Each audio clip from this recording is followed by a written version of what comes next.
Hello and welcome to AmassGames. Today I'm bringing you 10 through to 1 of the top 250 board games of all time. I've played over 1650 games and hopefully you'll see this to be a very justifiable list. Okay, so in at number 10 we have Aeon's End Legacy. Now I can't tell you too much about the game because it's a legacy game. I don't want to be spoiling it.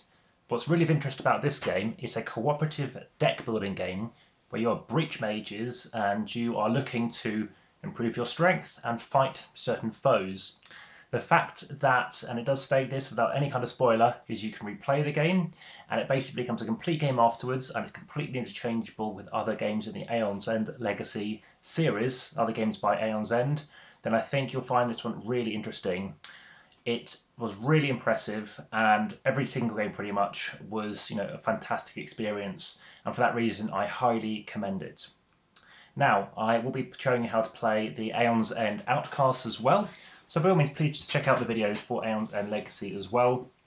And of course, hit the thumbs up for this video, as well as subscribing if you haven't already, hit the notification and you'll see more videos coming, as I said, for example, for Outcasts.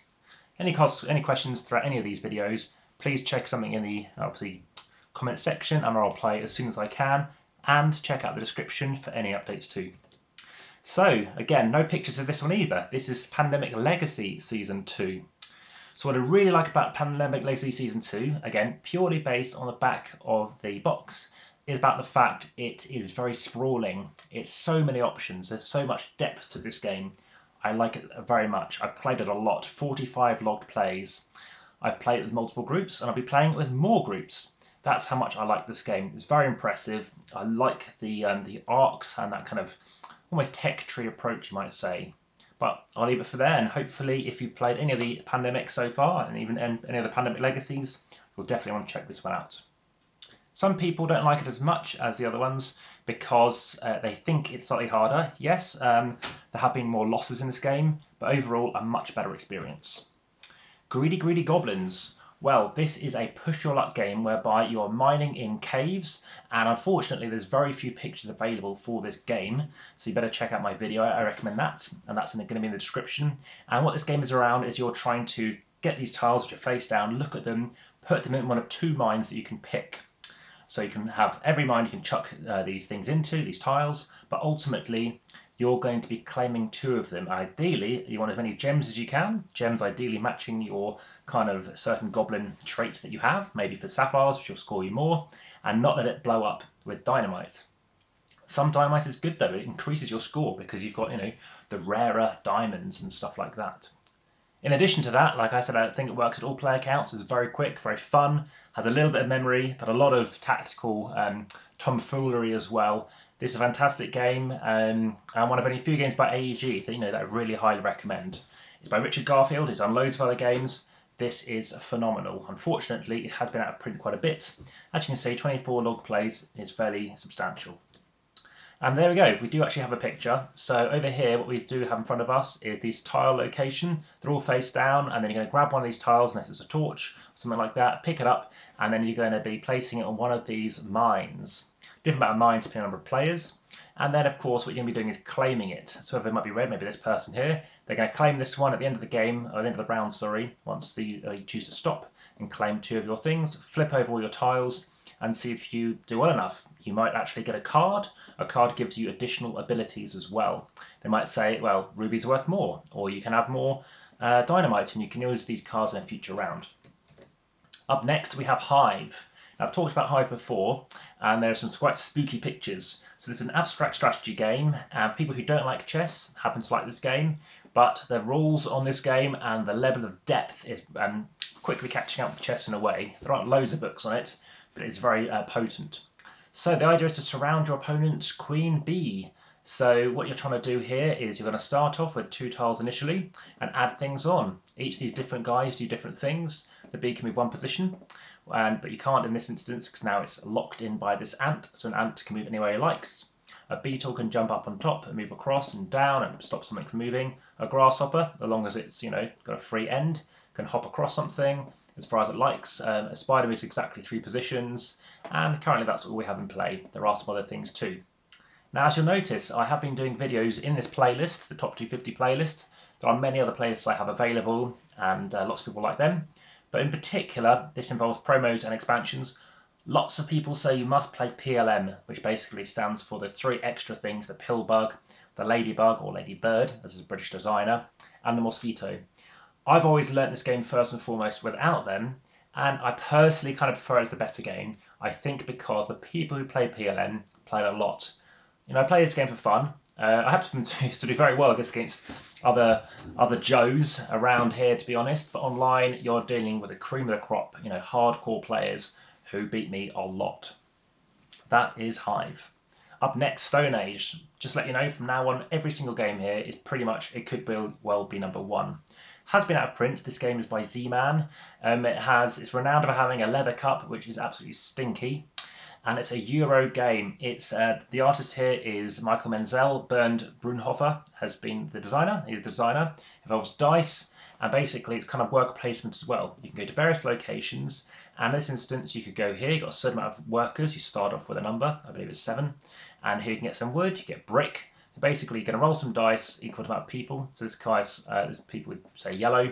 They roll 2 dice. If they get 2 3s, then they can get some sticks. So I'll get 3, I believe. No, 2, because there were 3, 4, 5, and 6. So 2 red here, going to roll 2 dice.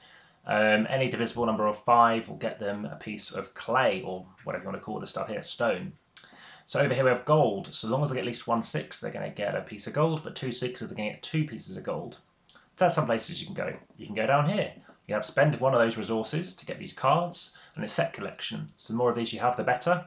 There's 2 of everything, and if you get 8 of them, it's very much the squared number. So you can get 64 points if you have this and that, and whatever else there might be that comes up, these artifacts. Also, you can get some bonuses, in this case, the number of people. So you can get the people track by placing 2 people in this little hut here, and they breed, which is a bit naughty. Here is to do with food. At the end of the round, the amount of people you have, you must feed them that amount of food. You can get food here. You can also get food down here. And over here, you have huts. Huts can give you end victory points. There's nothing visible here currently. And there is a great video that, again, will be on the channel that you can watch, which is my video. And here you can see if you spend 2 sticks and a gold, you'll get 12 victory points. Here's the track around the edge. It's a very tight game when you get to play with people who play it a fair bit. And over here, you can actually see you can get stone as well. They basically improve and modify your die values as well. Down here, you get more grain. So basically, at the end of the game, for each man you've got next to this grain symbol, you're going to get some grain too. And again, as I mentioned, if more people you have, you're going to get some victory points too. So there you have it. Over here, this particular card out of interest in here, you're going to roll 2 dice. You're going to get whichever one you want. And I think the opponent, typically, or we can choose somebody, they're going to get the other thing. In this case, you could get the higher value. Most likely, might be the better thing to go for. So that's Stone Age. There are expansions, nothing that's really shone home for, and hence why it's not mentioned. But yes, I haven't even tried them, not that I'm even keen to. I know other massive keen players of Stone Age aren't either. Phenomenal game. Up next, Hey, That's My Fish. This is an abstract strategy game, an area control game. Now, I've actually changed it. I did have 2 sets of this game. I've got the Fantasy Flight Edition and the Flanks Edition. This is the Flanks pieces, and these are the Flanks wooden pieces. I prefer to play with a nice looking fish in the Fantasy Flight Edition without the plastic miniatures and play with these wooden ones instead. So I'll flog that off. And what you're doing is you're starting off on a level 1 fish. You're going to move across and slide and stop wherever you like in a straight line. So stop here, say, and then your next turn you're going to take that tile off, so that will tile disappear, and you keep that face down. Next turn you'll be getting 3 fish, and whoever has the most fish at the end of the game wins. But suddenly, if you go here and take that tile off, well, yellow can't come past you. So you're going to try and carve off the ice and get as much as you can. As long as you can, legally get to everything, then you can claim that too. I love it. All player counts. It takes about 3 minutes to lay all the tiles face up. I don't bother laying them down face down first. It just seems a waste of time. It takes about 7 minutes to play. Absolutely love that game. Encore. We talked about Nakamal a lot. So in this particular game, this is the push your luck game, and I believe I do have an image to show you, and here it is. Unfortunately, you have to tilt your head a bit because it's one of the better images out there. You're going to roll some dice, and you're looking to get the best score you can. You're going to do in this roll and write game, you're going to get, in this case, it looks like it's a green value, so green and a 1. You're starting off in this column here, which unfortunately is a bit too bright. And if you see a green 1 there, you can cross that off. But if you wanted to, you could go somewhere else. From now on, you can go off into this column because you're touching it. In this case, and again, please watch my video, it's a lot better than in this image. You can use these the black wild eye or the question mark to do any colour you like or any number you like, but you're going to have to cross off these joker markers. At the end of the game, any of those remaining, you're going to get points for each one. You're going to get 5 points if you complete a colour first or alongside anyone else in that round, and also you're going to score points if you're the first or in that round to complete any of these columns. Fantastic game, very tricky, very puzzly. It's by one of my favourite sets of designers, Inco and Marcus Brandt. And yes, it's very enjoyable and very addictive. Played lots of times. The app's great too. Got all the expansions. Excellent game. I haven't played. There's a newer version coming out which does not look good, and I haven't even entertained the thought of playing it. This doesn't appeal. So You're Bluffing. This is one of the first games that really got me into board games. So You're Bluffing is, of course, a bluffing game, a bidding game as well. Crucially, a bidding auction game. Various 10 different animals, and what you're trying to do is go out and try and get sets of them. You're trying to get sets of 4, so you're trying to get, say, 4 of these animals. Now, the amount of sets that you have, so imagine I've got this set, and this set, that's 3 sets. You're then going to times 800, or 800 times 4, plus 650 times 4, plus 500 times 4, times by 3, because you've got 3 sets. So you go for loads of cheap animals and get loads of sets. You want to try and get 5 sets, times by these values, or larger sets and fewer. That's kind of what you can be doing throughout the game. You're going to be swapping them over. You might have 2 dogs, someone else might have 2 dogs, and you might give them a trade, a blind trade, a face down amount of money. Whoever there's the lowest amount of money, well, what they're going to do is they're going to, I believe from memory, get the money of the other person, and the other person will get those animals. Please watch my video again. Again, I haven't played this game recently, and I highly recommend it. And here you go. This is an example of that money. You start off with this amount of money early on, and whenever a donkey comes out, you're going to get some more. No thanks. So this has been my number 1 before, and this is a fantastic game. There's numerous mechanisms to it: auction, bidding, increasing value, set collection. This is the only kind of decent image I can find. And what you're doing here is you're going to be auctioning and have a certain amount of these discs, depending on the players. And basically, any of these at the end of the game, you're going to take 1 off your score. And a card comes up, and you're either going to chuck a chip in saying no thanks, or you can take the card and any amount of chips that are left. In this case, somebody had done this for 25, but if ever they get 24, then suddenly their score will be 24. It's the lowest in your run. So far, this running score is 20 and 25 and 35. If they get 21 come up, that's going to go here, then that can go on top of it, and now their score's 20 instead of what is currently 22. So I've massively reduced their score. My best score is -6. In fact, I've played this without even having to touch a card because I was eating a burger of all things, and I asked somebody else to do it for me. Excellent game. And now the game that has been number 1 the most for me, and I don't know, it still isn't talked about too much by some people, and that's Port Royal, or as I said for years, Port Royale. But I've since been to Port Royal. I love Clement France as the designer, as the artist, brilliant.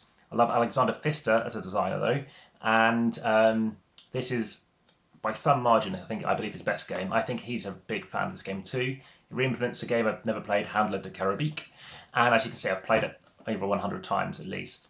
Pegasus Spieler, I love the cute hearts. It's my first Pegasus Spieler game. I think it was, in fact. This is a fantastic push your luck game. It's the first push your luck game I've played. Set collection, I'm going to show you some pictures. Again, there's very few pictures that are actually any good. Again, check out my videos too. You're going to have some cards come up. You're going to have some ships to face.